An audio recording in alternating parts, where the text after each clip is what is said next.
Once upon a time, there lived a man named Chikwudi, who was known throughout the land for his immense wealth and generosity.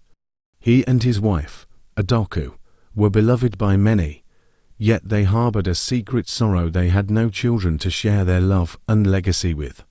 They had tried for many years, consulted with the wisest elders, and visited sacred shrines, but all to no avail.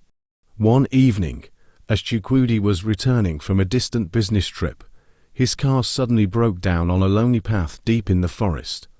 He got out to examine the car, knowing that nightfall was approaching.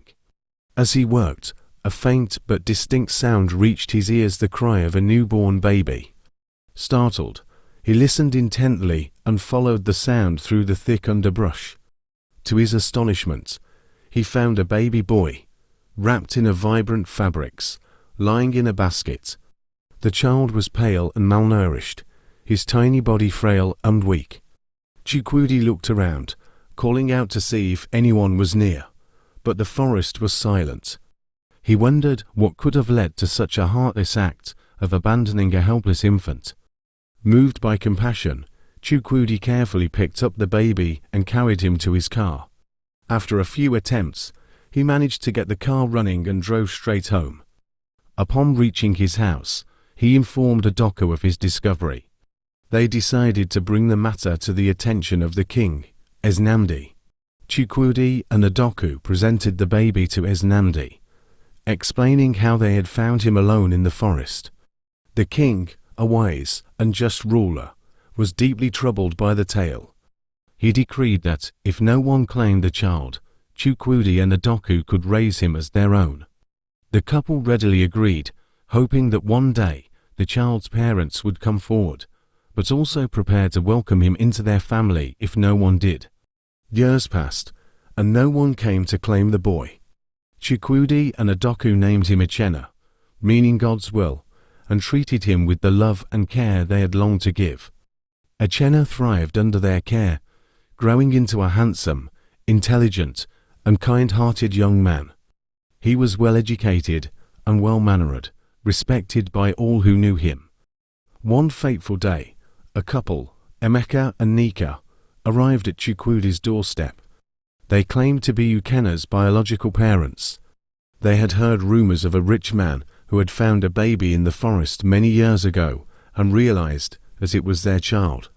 They had abandoned him out of shame because he appeared sickly and weak from birth. Now, seeing the boy grown into a fine young man, they wanted him back. Chikwudi and Adoku were stunned. They summoned Echena and revealed the truth about his origins.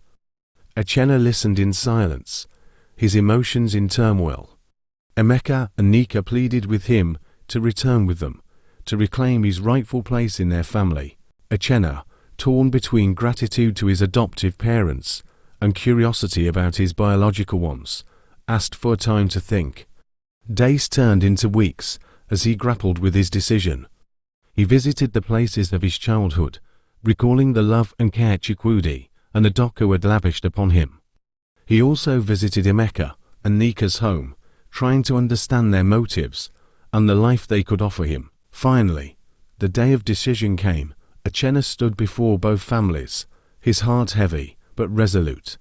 He turned to Emeka and Nika, his voice steady but emotional. "I understand your reasons for abandoning me, and I do not hate you for it," he began. "But Chikwudi and Adoku are the ones who saved me, who nurtured me, and who gave me a life filled with love and opportunities. They are the ones who truly deserve to be called my parents." Emeka and Nika were heartbroken, but could not deny the truth of Echena's words. They left, their heads bowed in sorrow and regret. Echena embraced Chikwudi and Adoku, vowing to honor them always. Chikwudi and Adoku were hailed as heroes, and Echena continued to live a life of purpose and fulfillment, always mindful of the gift he had been given, the gift of a second chance at life. The moral lesson of this story is that true family is defined not by blood, but by love and care.